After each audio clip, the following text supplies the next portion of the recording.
warahmatullahi wabarakatuh.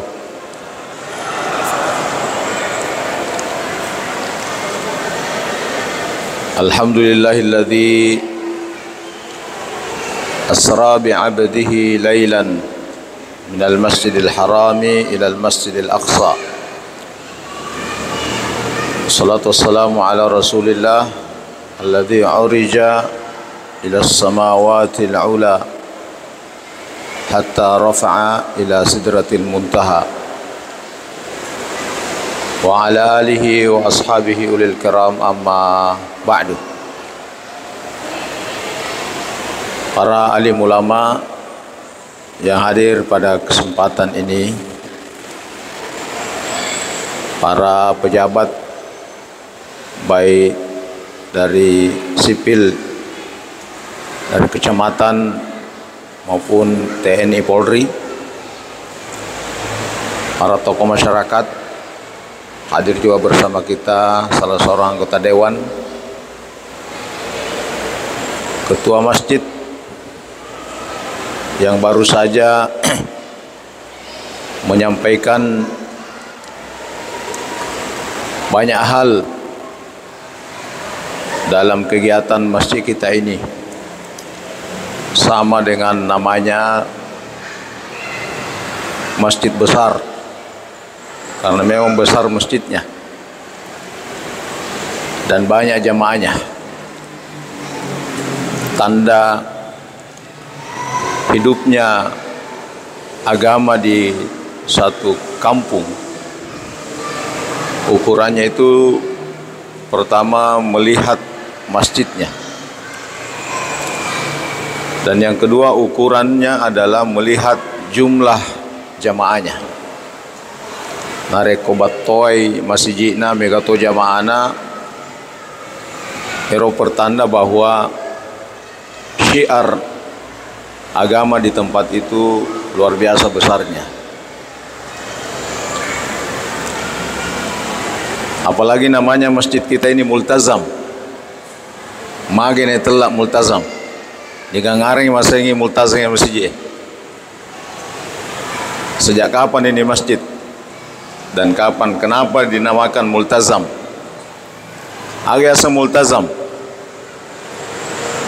Multazam itu tempat antara Hajar Aswad dengan pintu Ka'bah. Jadi becuk mi.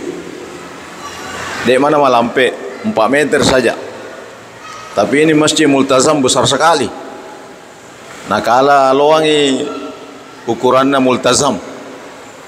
Jadi engkau multazam becuk yang ada di Ka'bah, engkau tuh multazam lopo, masjid besar, pangkep. Barangkali tidak ada nama masjid selain multazam pangkat ini. Agak betuan multazam. Multazam artinya pasti, harus. Kenapa dinamakan tempat itu multazam? Nasabak narek komel duangi sedia atas, sedia hamba, pasti diterima doanya di tempat itu. Itulah dikatakan multazam. Jadi barangkali orang tua kita yang memberikan nama multazam masjid ini, diharapkan semua yang berdoa rilalana ye masjid iterima manengi ledoanna insyaallah.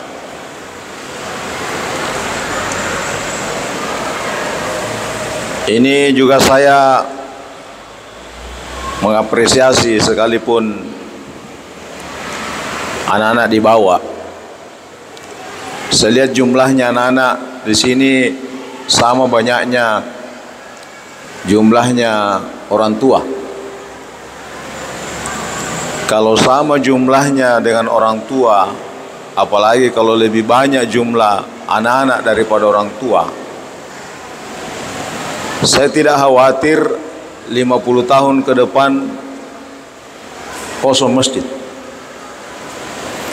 Karena kalau ada masjid, dia gagal anak-anak, tidak ada anak-anak masuk di masjid. Maka barangkali 50 tahun ke depan kosongi masjid. Karena saya lihat wajah-wajah yang hadir di sini, diperkirakan 70 tahun ke depan pada matemanen nih. Ya, 70 tahun apalagi kalau sampai 100 tahun pasti capu nih, game over nih. Nah, yang melanjutkan mengisi masjid ini benar itu anak-anak tak. Jadi kalau ada anak-anak ribu di masjid biasa gitu. Jadi kalau ada anak-anak yang bersifat anak-anak masih sifat anak-anak itu biasa.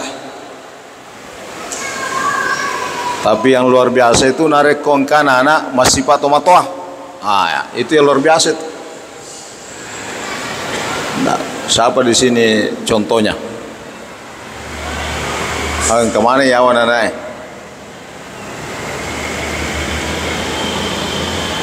Kalau orang tua bersifat orang tua, sama kita ini, tomato masih sifat tomatoa.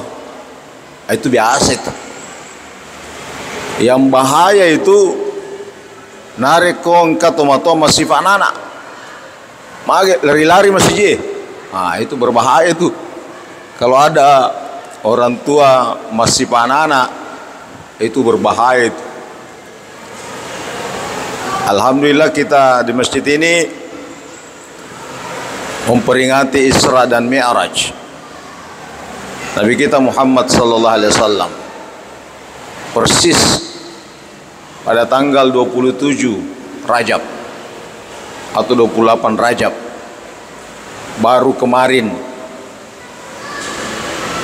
Nabi kita Muhammad sallallahu alaihi wasallam, hampir ulama sepakat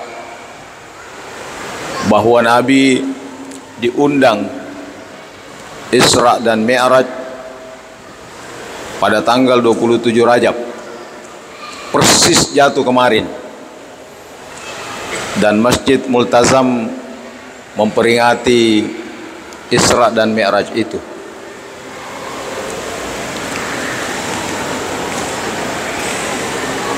Saya tidak tahu kapan pemerintah kasih merah tanggal 27 Rajab. Apakah pada masa Soekarno mencelak nih tanggal 20 Fitur Rajab? Siapa yang hidup di Soekarno di sini, Pak? Ketua MUI. Mana Ketua MUI tadi? Ya. Ketua MUI hidup masa Soekarno. Belum pikir lahir barangkali waktu di masa Soekarno. Soekarno, engkau memang nih kah? Jaji memang nih di masa Soekarno Haji. Pak Kiai.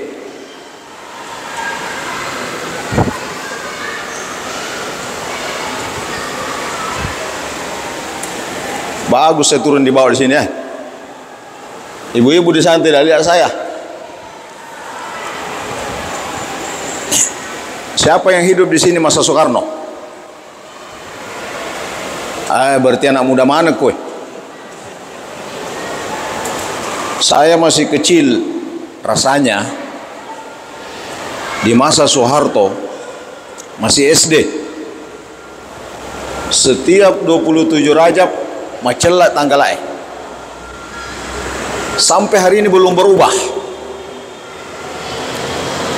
Sepertinya pemerintah ingin mengatakan, wahai sekalian umat manusia, tanggal 27 Rajab terjadi peristiwa yang luar biasa. Jangan dulu masuk kantor, jangan dulu pergi bekerja, peringati dulu dan kenang dulu bahwa hari itu ada peristiwa yang luar biasa yang hanya terjadi pada Nabi kita Muhammad sallallahu alaihi wasallam. Hanya Indonesia, negara Islam Muslim yang terbesar. Saudi, dia libur. Saudi Arabia, dia libur. Yang libur negara Muslim itu Mesir, Yaman. Saya tidak tahu Malaysia, Brunei. Muslim terbanyak, tapi apakah libur tanggal 27 Rajab? Coba bayangkan, pemerintah Indonesia sampai hari ini ingin menyampaikan bahwa jangan dilewatkan 27 Rajab begitu saja. Cuma sayangnya narek komacellai tanggal 20 itu Rajab betul libur nakia marwai Bantimurung, marwai Mall, Tanjung Merdeka, Tanjung Bayang, Tanjung Birah. Kenapa libur? Padahal sebenarnya pemerintah meliburkan 27 Rajab untuk kita peringati apa yang diambil hikmah dari 27 Rajab itu. Jadi narek kong kasih makada ai denen kana pegawai nabita, mana kadena pegawai nabita. Kenapa orang Quraisy Mekah yang kafir tambah kafir dan yang beriman tambah beriman setelah Isra dan Mi'raj Nabi nasabah nabita dapat depungi orang-orang Arab dan apa ni naumungkang, berarti Nabi sudah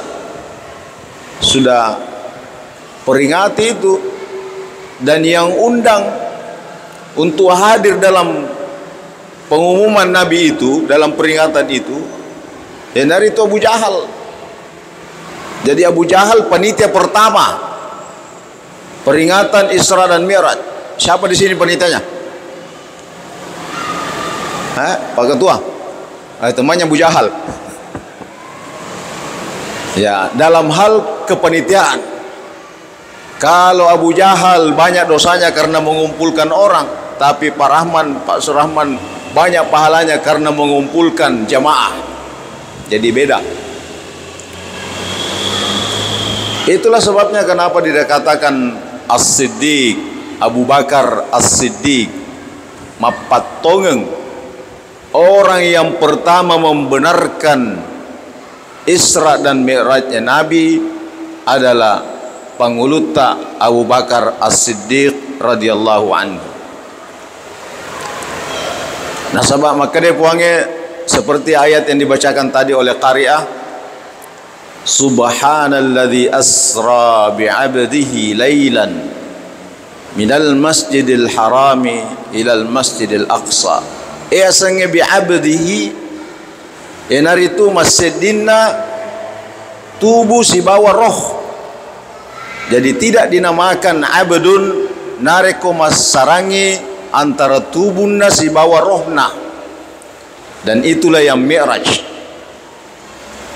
Dan dibuktikan oleh sahabat yang kebetulan malam itu Nabi nginap di rumahnya, yaitu Ummu Hani, menyaksikan bahwa betul malam itu sempat Nabi tidak ada di tempat tidurnya dalam beberapa saat.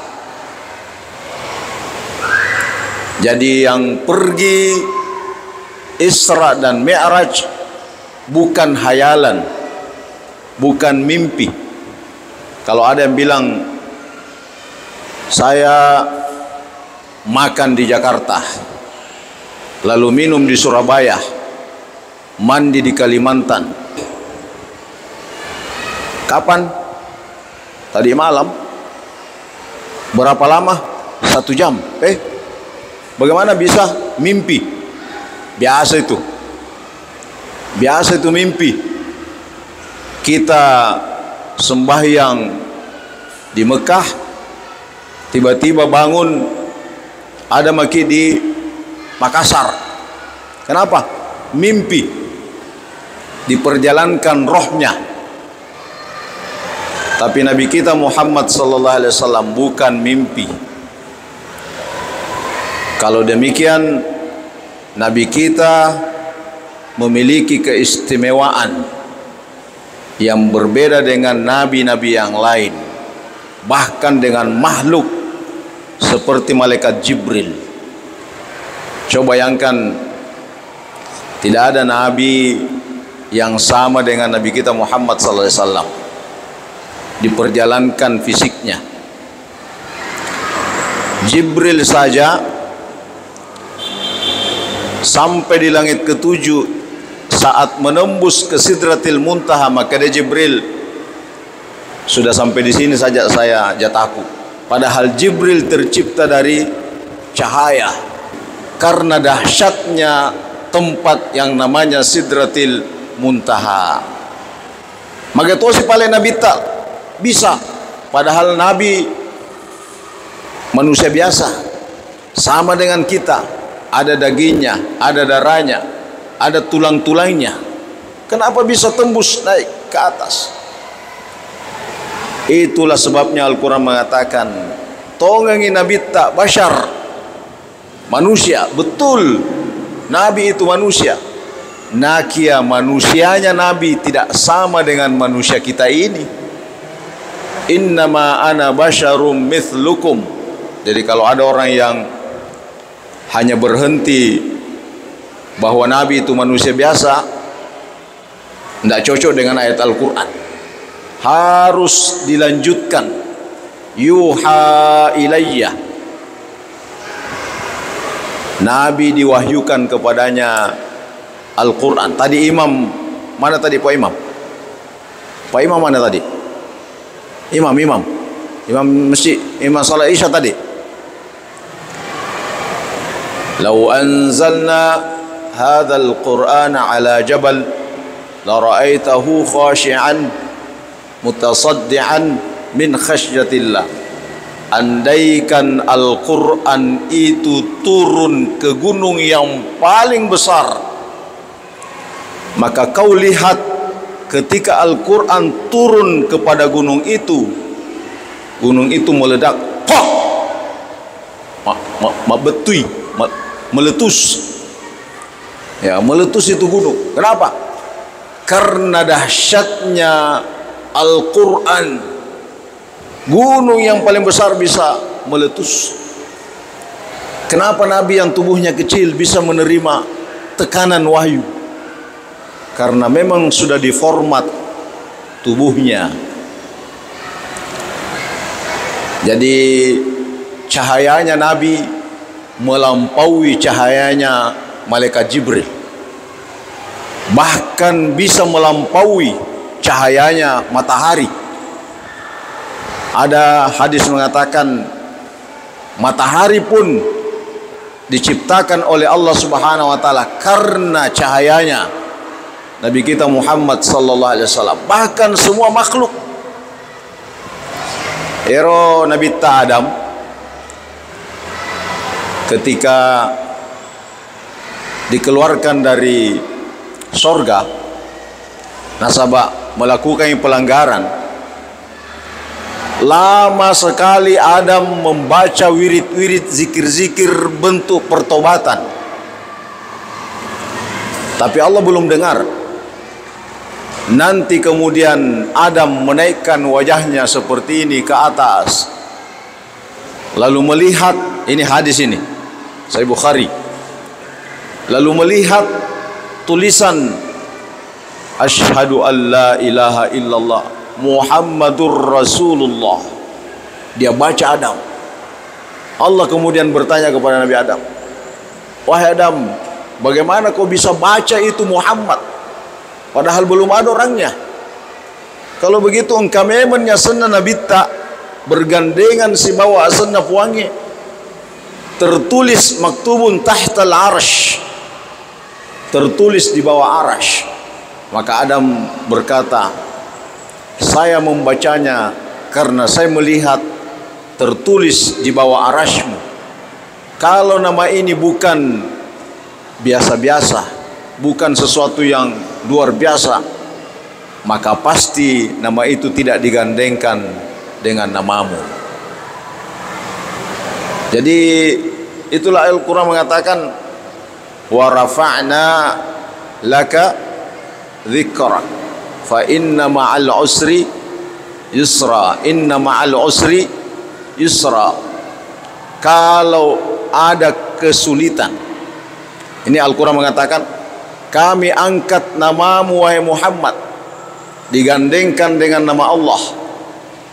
Nareko ada kesusahan, ada kesulitan yang kita hadapi, pasti ada kemudahan. Kedua, Allah Subhanahu wa taala menyebutkan, dua kali Allah menyebutkan di mana ada kesulitan, di situ ada kemudahan. Sepertinya Allah ingin mengatakan, kalau kamu menghadapi kesusahan, ada hajatmu, ada keinginan-keinginanmu, susah kumpul uang panai, nah mau kau kawin,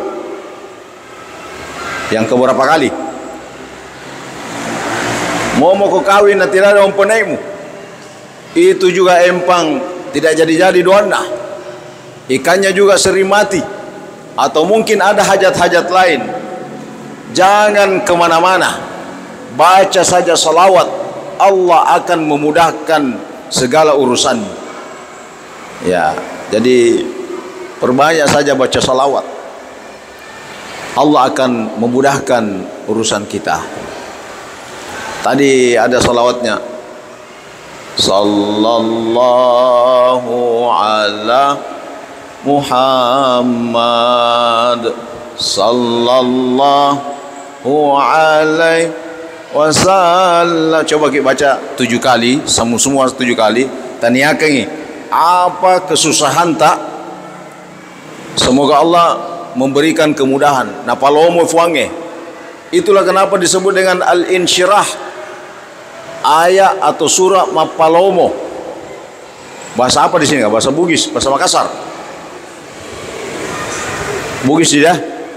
Ya, berarti surah Mapalomo. Irasa al-insyirah. 2 kali disebutkan. Itu surah yang membahas tentang Nabi kita Muhammad SAW. Coba kita salawat minimal 7 kali. Taniakan kira-kira apa masalah tak yang minta bantuan Allah. Kita berharap semoga salawat yang kita baca bersama itu Allah mudahkan segala urusan kita. Coba sama-sama kita. Sallallahu ala Muhammad sallallahu alaihi wasallam. Sallallahu ala Muhammad sallallahu alaihi wasallam. Sallallahu ala Muhammad sallallahu alaihi wasallam. Sallallahu ala Muhammad sallallahu alaihi wasallam. Insyaallah ibu-ibu yang ada cicilannya lunas cepat. Yang belum nikah, nikah cepat. Yang masih kurang mempunyainya cepat terkumpul. Itulah berkahnya salawat. Berarti kalau begitu Nabi bukan manusia biasa. Dia bisa tembus naik ke Sidratil Muntaha. Dan itulah mukjizatnya Nabi. Jadi mukjizat itu sesuatu yang luar biasa yang hanya terjadi pada seorang Nabi untuk bisa mengalahkan lawan-lawannya. Itu semua mukjizat. Tidak bisa disaingi, tidak bisa ditandingi. 2 mukjizat Nabi yang masih bertahan, yang bisa kita lihat. Apa itu? Yang pertama yang kita peringati hari ini Isra Mi'raj. Magena mencaji mukjizatnya Nabi tak. Sepertinya Allah Subhanahu wa taala menantang, wahai sekalian orang yang tidak percaya dengan kekuasaan Allah, buktikan, kerahkan semua ilmumu untuk bisa naik ke atas, pakai Apollo, pakai pesawat, pakai apa saja, naik ke Mars, naik ke bulan, naik ke planet yang lain, tapi kau tidak bisa menandingi mukjizatnya Nabi Muhammad sallallahu alaihi wasallam berupa naik sampai ke Sidratil Muntaha hanya beberapa jam. Siapa yang tahu berapa jaraknya bumi dengan matahari yang sering kita lihat? Gampang itu, dibuka di Google saja. Jarak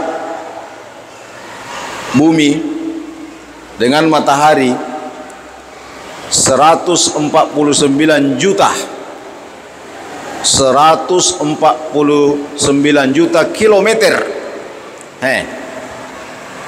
Yang terlihat saja 149 juta kilometer. Kalau bulan itu 149,6 juta kilometer. Orang naik di bulan. Orang tomangka saya yoloi menre bulange baturate mak ribulang. Apa nama mak dencong. Ya, jadi kala itu orang Amerika baru belakangan pergi ke bulan. Sudah ada orang yang pergi ke bulan. Berapa lama baru kembali? Berbulan-bulan baru kembali. Bulan yang kelihatan kalau malam, berbulan-bulan baru bisa kembali. Nabi kita melewati jauh dari bulan sampai ke langit ketujuh, bahkan naik ke Sidratil Muntaha. Mana ilmu yang bisa menandingi Nabi kita Muhammad SAW? Itulah namanya mukjizat. Jadi semua nabi punya mukjizat. Semua nabi punya mukjizat. Tapi mukjizat nabi-nabi itu sifatnya material, benda.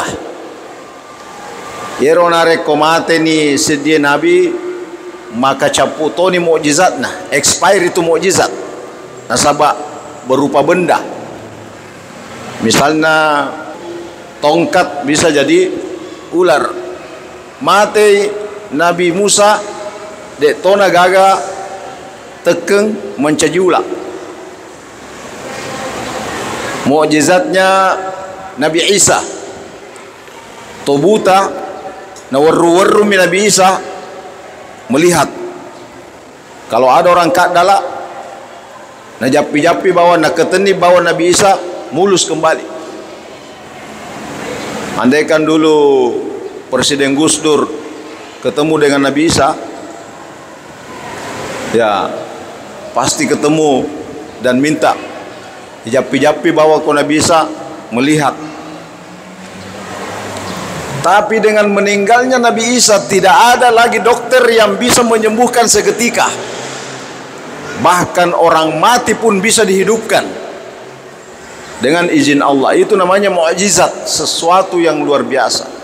Ibu, Manre di situ ibu bela. Tidak dengar ceramahku. Saya mau tanya ke mukjizatnya Nabi Yusuf. Apa mukjizatnya Nabi Yusuf?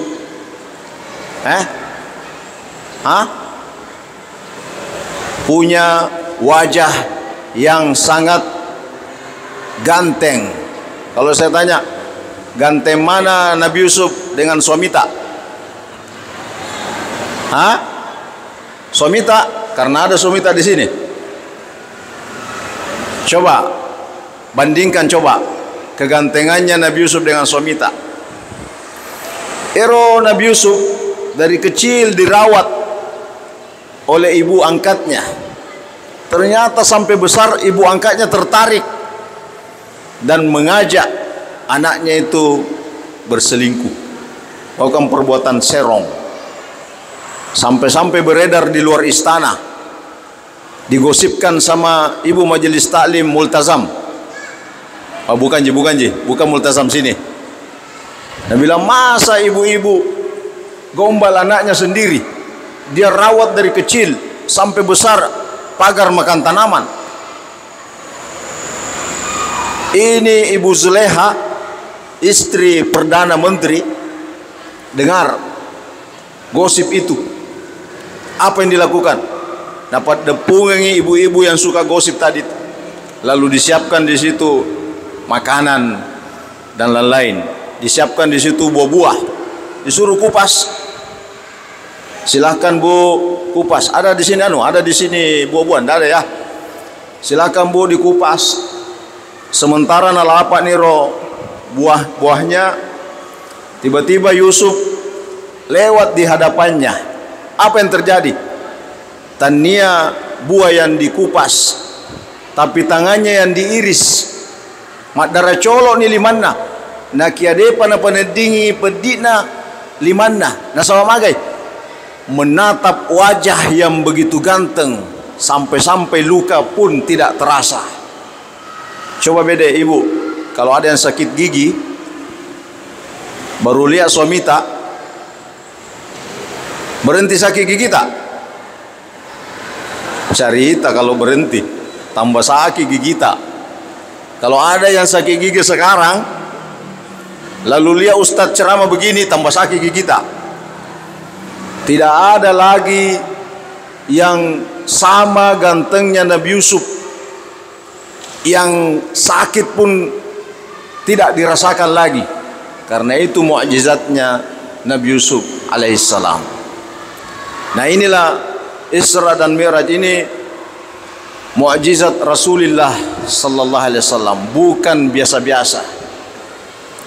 Dan kita tahu bahwa Nabi kita Muhammad sallallahu alaihi wasallam diundang oleh Allah Subhanahu wa taala di saat hatinya merasakan gelisah dan kesedihan yang sangat mendalam. Magai masamangi matena benena nabita Khadijah yang selama ini membantu Nabi, menemani Nabi. Masamangi mate amurena nabita yang selama ini mendukung. Ketika semua mati, ditambah lagi ejekan orang Arab, disitulah Nabi down, merasa sangat sedih. Di tengah kesedihannya, Allah Subhanahu wa taala mengundang Nabi kita untuk dihibur dalam perjalanan. Nah, itulah, dan Nabi menggunakan borak. Nabi tidak menggunakan, kalau kita ke Jakarta naik Lion atau naik Garuda, naik Bukit Siguntang. Ya, Nabi tidak naik Lion, tidak naik Garuda, tapi naik borak. Agak seborak di dalam hadis disebutkan yawana nyarangnya, ya sena himarae. Tidak ada hewan yang sama. Dibawanya kuda, di atasnya himar. Nabi menggunakan transport. Kalau saya tanya bapak-bapak, kalau kita ke Jakarta tidak pakai Lion, tidak pakai Garuda, tidak pakai Citylink, tidak pakai Bukit Siguntang, pakai apa? Berenang mau ke Jakarta. Teki letuk di mana ki sampai? Hah? Di rumah sakit atau di surat kabar. Maka di talam bubur ki anu. Tena ada batu Jakarta. Angin aja nyuri di Mangempang. Mate nih. Tidak sampai. Kenapa? Tidak ada kendaraan yang digunakan untuk sampai tujuan. Itulah sebabnya Nabi kita Muhammad sallallahu alaihi wasallam diberikan hadiah berupa salat. Magene telak salat. Kenapa dinamakan salat? Karena salat seakar kata dengan silat. Silat artinya hubungan. transportasi, silaturahim, hubungan keakraban. Maka salat sesungguhnya alat transportasi yang kita gunakan untuk sampai di akhirat, masuk ke surga. Narek kong tahu dia karena sempayang atau sembayahnya bermasalah, maka dia tidak punya alat transportasi untuk sampai ke akhirat, ke negeri surga. Banyak barang-barangnya, engkani sekena, engkani sedekana, mega umrana, purani haji, banyak sekali amal-amal baik yang dilakukan. Nakia degaga otona, degaga kendaraan, maka itu barang-barang hanya dilihat, tidak bisa diangkut ke Mamuju, tidak bisa diangkut ke Jakarta. Kenapa? Tidak ada transportasi alat pengangkutnya. Itulah sebabnya Nabi mengatakan, as-salatu miftahu kulli khair, kuncinya segala kebaikan yang kita lakukan. Nari itu sempajangnya. Jadi salat itu adalah alat transportasi untuk kita sampai ke negeri akhirat dengan tujuan surga. Itulah artinya salat. Maka yang pertama kali dihisab pada hari kiamat atas seorang hamba, kata Rasulullah, awwalu ma yuhasabu bihil abdu yaumal qiyamah as-salah. Yang pertama kali dicek, yang pertama kali diaudit, diperiksa atas seorang hamba adalah salatnya. In wujidat tamah qubilat wasairu amali, narek koi runtu isempajanna suku ni, maka iterima manen ni sempajanna, berikut segala kebaikan-kebaikan yang dilakukan iterima ni. Wa in wujidat naqisatan, nakia narek ko engkamo pa sempajanna na tetang sedia tu dua, seharusnya sudah harus mandi subuh, nakia na tundai cemme subuhna letu asara, jadi telu sempajang dia na pigaui na sawage makutomofi cemme. Gara-gara itu ditolak semua salat yang dilakukan. Gara-gara telu sempajang itulah mana ngiro sempajata, berikut semua yang baik-baik dikerjakan tidak diterima. Susah ini. Ini kan diselama ya. Siapa yang bisa selama, Pak? Untungnya ada hadis yang lain, ketika malaikat periksa atas seorang hamba, maka malaikat bertanya kepada Allah bahwa si fulan itu masih ada salatnya yang tertinggal. Allah kemudian bertanya, coba wahai malaikat periksa sempaja sunnahna. Malaikat periksa, ya Allah, rajingi mas sempaja taraweh nari koramalangi. Kadang-kadang dia salat duha, kalau malam biasa bangun duduk mas sempajanya. Kata Allah, coba ambil itu salat sunnatnya, tutupi salat fardunya. Nah, jadi itulah fungsinya salat sunat, Pak. Kalau kita ibu-ibu misalnya ke Mamuju, yang mana kita pilih? Naik Alphard ke Mamuju sama teman-teman, atau naik sepeda, naik PT-PT? Yang mana kita pilih? Naik Alphard atau naik PT-PT yang meletus banyak? Baru 1 kilo mogok nih, mabutu tohoi bana. Naik motor sendirian, tentu kita pilih Alphard. Jadi kalau kualitas salat kita, apalagi kita lakukan dalam berjamaah dan kualitasnya bagus, berarti Alphard kita naiki ke surga, Alphard kita naiki ke akhirat. Nah kianareko ala leta memang sempajang itu lagi. Allahu Akbar, saya mau ke pasar Segeri, sami Allahu liman hamidah, pasar Mandalle mau deh, Rabbana walakal hamd, letu baru makasih. Assalamualaikum warahmatullahi, letu pare-pare. Jadi selesai salat, selesai Tony keliling pasar yang ada di bumi ini. Bagaimana bisa menjadi mobil Alphard kalau begitu salat kita, apalagi kalau kita lakukan sendiri. Inilah hikmah yang terbesar dari Isra dan Mi'raj. Ya, Bapak Ibu sekalian, karena itu tugas kita semua orang tua. Maka dia fuange fa khalafa min ba'dihim khalfun adha'us shalah. Yang berbahaya dalam satu masyarakat, dalam satu generasi, kalau ada orang tua tidak lagi memerintahkan anaknya sembahyang. Kalau ada masyarakat anak-anak lagi tidak salat, itulah generasi yang paling berbahaya. Saya ini Pak begini-begini, kira-kira berapa umur saya nih? Siapa yang bisa tebak umur saya? Hah? Begini-begini nih, umur saya kira-kira berapa? Hah? Coba-coba yang ini anak muda yang baju hitam. Sini dulu anak muda. Sini dulu nak. Sini dulu dek. Anak muda ini toh. Sini dulu. Hah? Sini. Ya.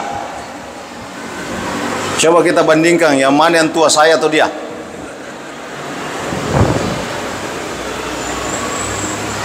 Ini kan setak. Rasul Pak. Hah? Rasul. Wih, namanya Rasul.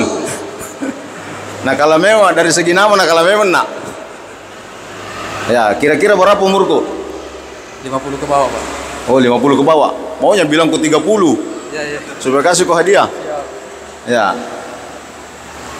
Kita berapa umur tak? 30 Pak. 30? Baru mau masuk 30. Oh, baru masuk 30. Berarti saya lebih muda. Dia 30, saya 28. Saya 28. Ya. Percaya? Siap. Wah, salah berarti. Ya, umur saya betul. Umur saya ini Pak 50 mi. Ya, 50 mi. Oh, lebih-lebih. Ya, tapi masih kelihatan 30 toh? Ya. Malah lagi ini. Sini dulu. Pak, Bu, saya ini umur 50. Tapi ibu saya, mama saya itu tidak pernah berhenti mengingatkan saya tentang sholat sampai hari ini.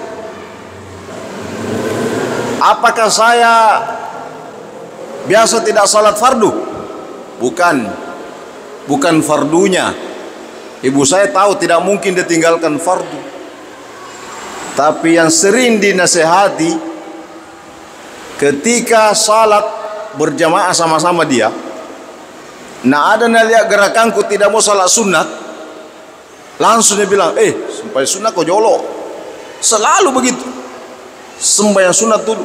Biar muka salat sunat, dia dulu sembahyang sunat dulu. Apakah kita sudah sampaikan seperti itu kepada anak cucu kita? Kalau kita sudah sampaikan kepada anak cucu kita, bapak begini nih, ibu begini nih, ibu begini. Tapi kalau bapak ibu biarkan anak kita tidur pura nikmat sempaya subuh, lalu kita biarkan anak kita tidur sampai pagi hari tidak sembahyang subuh, berarti kita lah orang yang paling celaka di dunia. Kalau ada nenek lihat cucunya tidur tidak salat subuh, itu nenek yang paling celaka di dunia. Kalau ada ibu yang melihat anaknya sembahyang, nah biarkan, itulah ibu yang paling celaka. Itulah orang tua yang paling celaka. Jadi salat adalah pertanda. Turun begini, saya kasih hadiah dulu. Biar banyak uangnya, saya tahu banyak, enggak apa-apa. Ya. Nah. Kasih uangnya.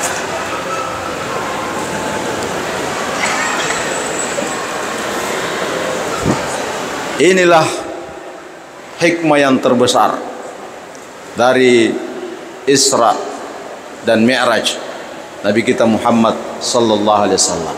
Mari kita berdoa semoga Allah Subhanahu wa taala memberikan kita taufik dan hidayahnya, ringan dan nikmat melaksanakan ibadah salat.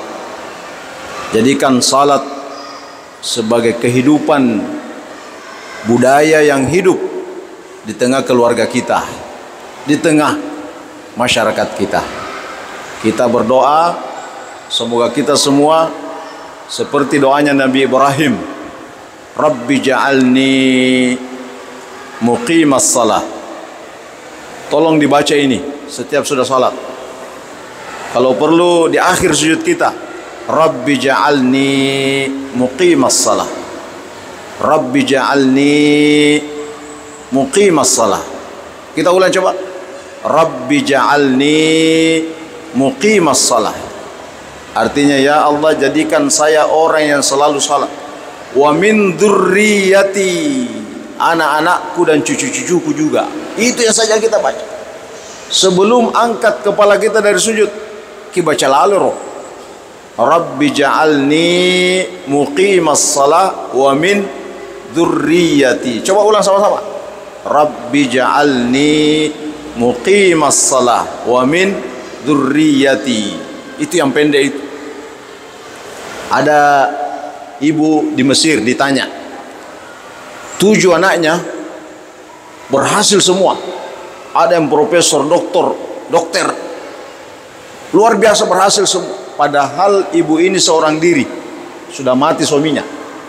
Ditanya, Bu, magero anak tak berhasil mana? Apa kata ibu ini? Saya tidak pernah mengangkat kepala saya dari sujud akhir sebelum saya doakan semua anak-anakku. Ini antara doanya. Rabbi ja'alni muqimas salah wa min dzurriyyati. Mudah-mudahan dari Masjid Multazam lahir pemimpin-pemimpin di Indonesia ini. Lahir pemimpin-pemimpin di masyarakat. Kenapa? Nasabak doanna tomatoanna. Doanya orang tuanya. Bismillahirrahmanirrahim. Alhamdulillah rabbil alamin wassalatu wassalamu ala rasulillah. Allahumma taqabbal minna innaka antas samiul alim wa tub alaina innaka antat tawwabur rahim. Waghfir lana innaka antal ghafurur rahim. Rabbana atina min ladunka rahmah wa hayyi' lana min amrina rasyada. Rabbana hab lana min azwajina wa dhurriyyatina qurrata a'yun waj'alna lil muttaqina imama. Rabbana ja'alna muqimis salah min dzurriyyatina Rabbana wa taqabbal du'a. Allahumma barik lana fi Rajab wa Sya'ban wa ballighna Ramadan. Allahumma barik lana fi Rajab wa Sya'ban wa ballighna Ramadan. Allahumma barik lana fi Rajab wa Sya'ban wa ballighna Ramadan. Rabbana ighfir lana wa liwalidina wa li abaina wa li ummahatina wa li asatidina wa li jami'il muslimina bi rahmatika ya arhamar rahimin. Rabbana atina fid dunya hasanah wa fil akhirati hasanatan wa qina adzabannar. Wa sallallahu alaihi wasallam Muhammad. Mari kita kirimkan doa kepada seluruh orang tua kita, kakek nenek kita yang telah mendahului kita. Semoga Allah Subhanahu wa taala melapangkan kuburannya, menerima segala kebaikannya, menghapus segala dosa-dosanya, dan diterima sebagai amal jariah dari kebaikan-kebaikan yang dilakukan. Kepada orang tua kita yang masih hidup, kita doakan semoga mereka semua diberikan kesehatan walafiat, diberkahi umurnya, diberkahi hartanya, dan diberikan umur yang berberkah oleh Allah Subhanahu wa taala. Ala hadhihi niyyah. Al-Fatihah. A'udzu billahi minasyaitonir rajim. Bismillahirrahmanirrahim. Alhamdulillahi rabbil alamin arrahmanir rahim maliki yaumiddin iyyaka na'budu wa iyyaka nasta'in ihdinas siratal mustaqim siratal ladzina an'amta 'alaihim ghairil maghdubi 'alaihim waladdallin. Billahi taufiq wa da'al irsyad. Wallahi musta'an 'ala al-istiqlal. Assalamualaikum warahmatullahi wabarakatuh.